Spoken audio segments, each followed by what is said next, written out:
एक दिन मेरी कज़न हमारे घर आई और वो हमारे घर आकर मुझे कहने लगी कि वो मुझसे शादी नहीं कर सकती और इसीलिए वो मुझसे सारे रिश्ते ताल्लुक तोड़कर मुझे छोड़कर जा रही है। मुझे लगा कि उसे मेरी कोई बात बुरी लगी होगी, शायद इसलिए वो मुझसे नाराज है। मैंने कहा चलो कोई बात नहीं, ये कुछ दिनों तक खुद ही मान जाएगी। लेकिन मुझे कुछ दिनों में ये खबर मिली कि वो किसी दूसरे लड़के से शादी करने जा रही है। जैसे ही मुझे ये खबर मिली, मेरे पैरों तले जमीन निकल गई। मुझे ऐसा लगा कि मेरे जिस्म से जैसे रूह निकल गई हो। मेरा दिमाग काम करना छोड़ गया। मैं रोते रोते उसके घर चला गया। मैंने उसे जैसे ही देखा तो मैं उसके पैरों में बैठ गया। मैंने उसकी बहुत ज्यादा मिन्नतें की, उसे वास्ते दिए, उसके तरले किए, उसे हर किस्म का वास्ता दिया कि वो ऐसा ना करे।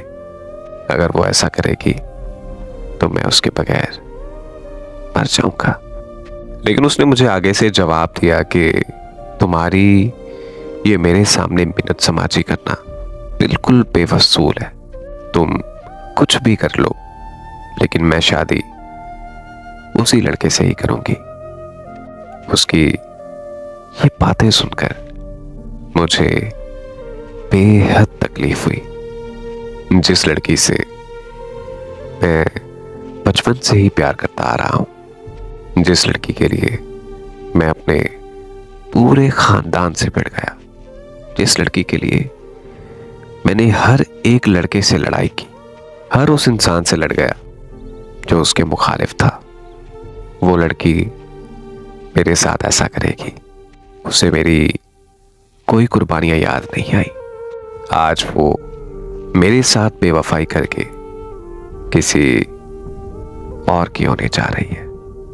तो उस वक्त मैंने भी ये ठान लिया कि ठीक उसकी शादी वाले दिन मैं अपनी उसके सामने जान दे दूंगा। तो आखिरकार उसकी डोली और मेरी मैयत उठाने का दिन आ गया।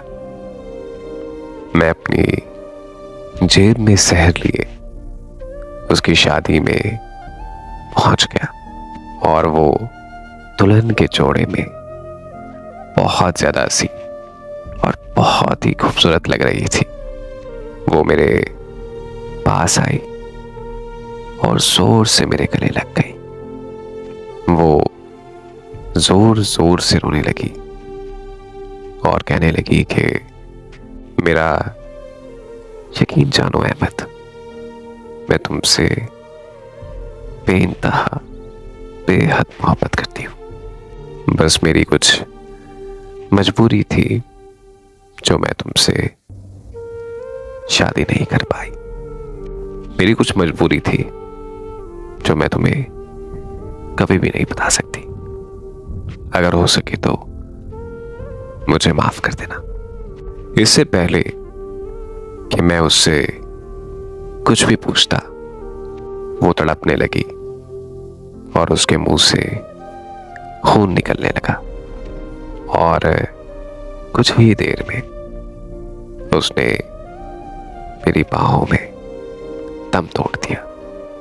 आज मैं एक जिंदा लाश बनकर रह गया हूं।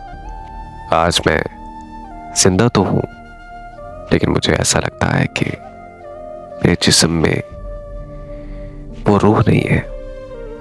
मैं बहुत ज्यादा बेचैन रहता हूं। मुझे उसकी मौत का गम आहिस्ता ही आहिस्ता खाए जा रहा है।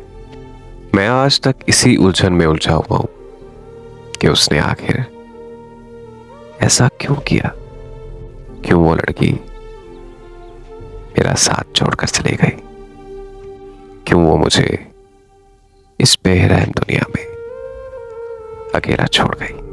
मुझे अब लगता है कि मैं उसका गम लिए एक दिन इस दुनिया से रुखसत हो जाऊंगा।